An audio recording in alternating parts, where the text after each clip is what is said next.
there, welcome to the Upcycle Design Lab.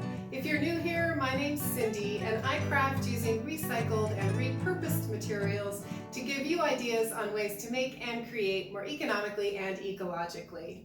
So if you like that kind of content, I hope you'll consider subscribing to this YouTube channel and joining me here every week in the lab.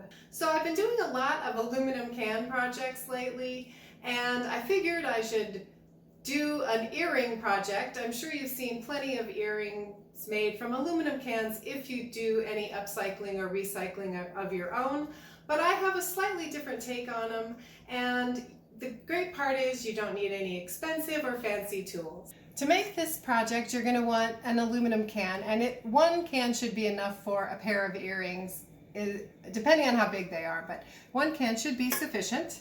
And you want to go ahead and flatten the can.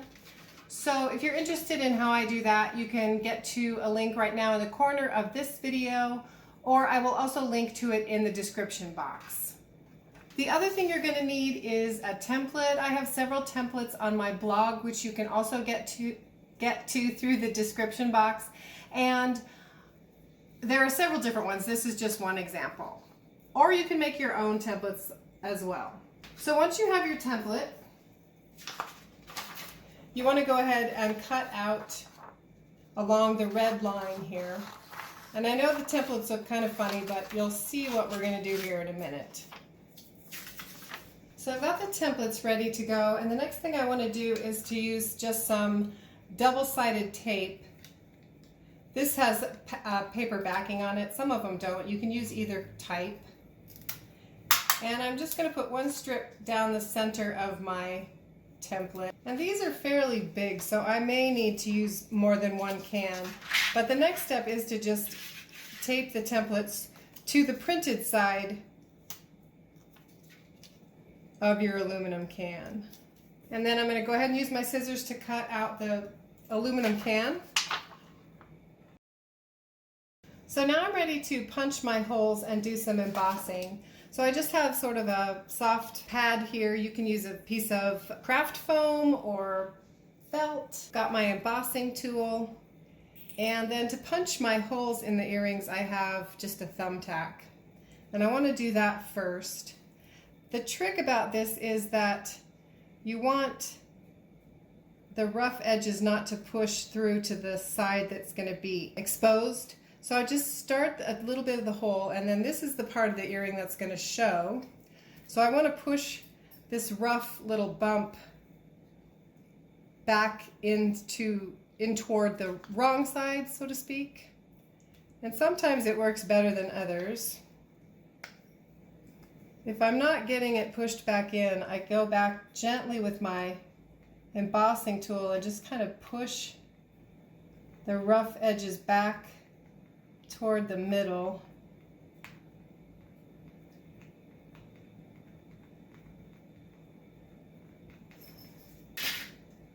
And then I can use my tack to go back through.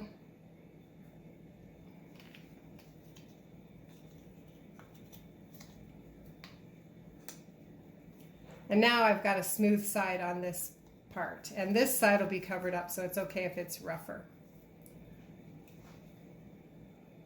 You could also just put the template on the other side and then move it to the front, but I just think it's easier to make a tiny hole on the right side and then push everything back through.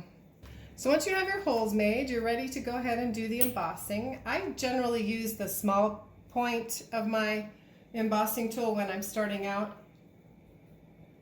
And I want to just carefully trace all of my lines here. The thing about embossing is that you don't want to push too hard when you're starting, because you can slip off the lines very easily. So just take your time, and then you can always go back over it and press it in a little firmer once you've made the original line. So you can see that starting to form there. One thing I will say, depending on your designs, you notice that I have this particular design mirrored. Some of them you don't need to, but if you do have a design that has sort of a left and right to it, you want to make sure that you mirror it so that you have the opposite shape on the other earring.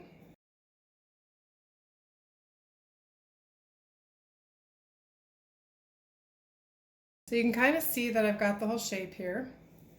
So now I want to go to a hard surface, and I am going to use my bigger tip now, and I'm just going to gently press along the embossed line that I made. And you can see that it sharpens up the edge. My embossing tool was $1 at the Dollar Tree, so it's very affordable. And you might have to pay $1.25 now, but still. So this is what it looks like when you're done. And now I'm just going to go back and do the other one. If you do a lot of embossing, you might see other people using something called a stumping tool. I think it's actually used for artists with charcoal and pencil to sort of smudge your drawings. But they're sort of pencil-shaped cardboard pieces. And I think what they're used for is to kind of buff out edges that you don't want. I haven't used them a lot, but if you want to try to use that tool as well, you could get some. They're pretty inexpensive also. Like I said, I've been pretty happy just using my inexpensive embossing tool with the fat side and the skinny side. Anyway, this gives you kind of a rudimentary design, I guess I would say. It's not super polished, finished looking.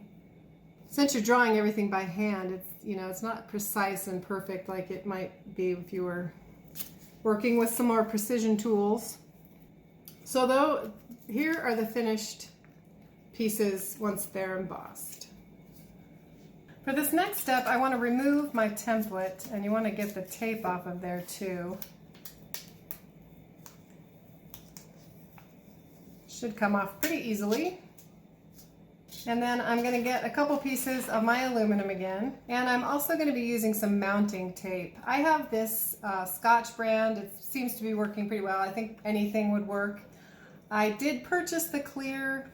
We are going to be covering it up, so you wouldn't necessarily have to have clear. You could probably use a black or a white if that's all you could find.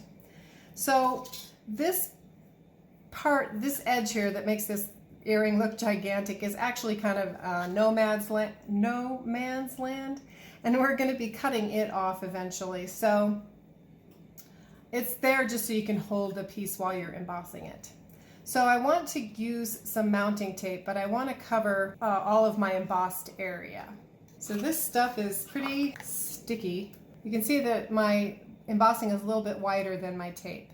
So I'm just going to start at the bottom of the embossing, kind of go to the top, but I'm not going to worry about covering the whole piece of aluminum because, like I said, we're going to be removing most of that. I mean, you could cover the whole thing. I'm just trying to save my tape a little bit because it's not super expensive, but I just am trying not to waste a lot of tape. So I'm just going to take one more piece about that long and cut it in half to fill in the rest of my embossed area. And this stuff is very sticky, so don't use your good scissors. It will mess them up. I'm just going to lay that next to the other piece of tape. And then I'm going to peel off the backing, which on this particular tape is sometimes a little hard to get a hold of.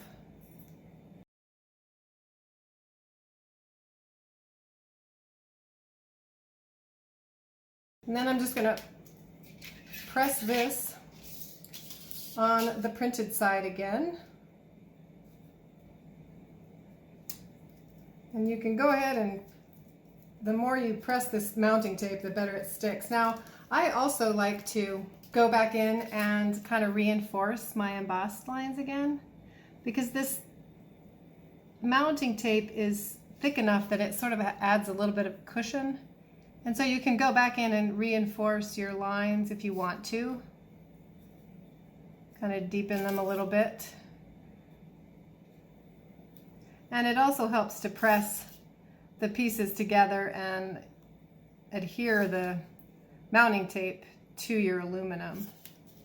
This mounting tape, I don't know if all mounting tape is made for metal. This particular one said that it did hold metal. I think most of them are good for pretty much all of your surfaces, but do be sure to get some that says it's good for metal. So once you're happy with your embossing, go ahead add your second piece and just repeat the process.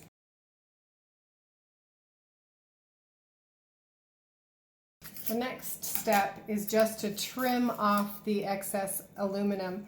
And if you want to, you can leave a little bit of an edge, but I find it easiest just to try to cut right along the outside line of my embossing. And again, this is going to kind of gum up your scissors, so just take your time.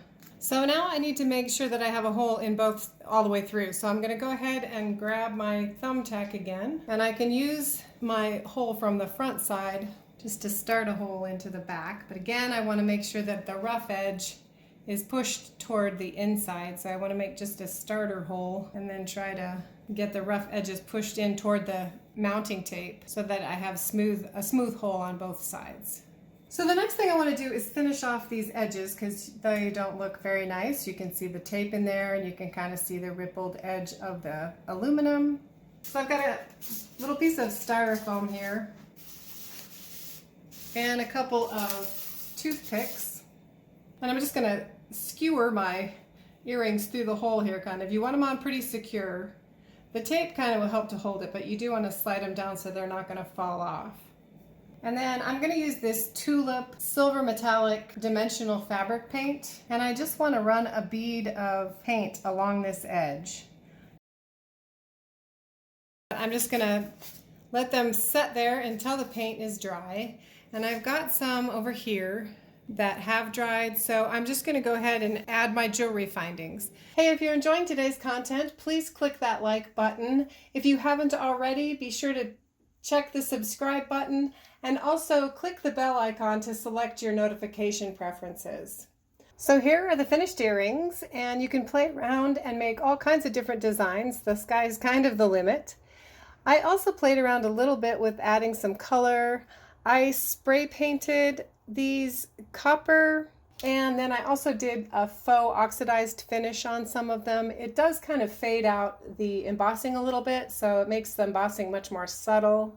And then I tried putting alcohol ink on a couple of the earrings. Now, I'm terrible with alcohol ink, so these are not the prettiest things you've ever seen for sure, but it's just another way to add some color. If you do add any acrylic paints or alcohol inks, you're going to want to put a finish on there too. And the alcohol inks are a little bit tricky because you need to find something that doesn't make the colors run together when you put the finish on. But it is just another way to add some color to your earrings. If you'd like to see more simple upcycled earring tutorials, click or tap your screen now. Also be sure to check out all the resources in the description. Thanks so much for watching, and I hope to see you back here soon in the lab for my next experiment.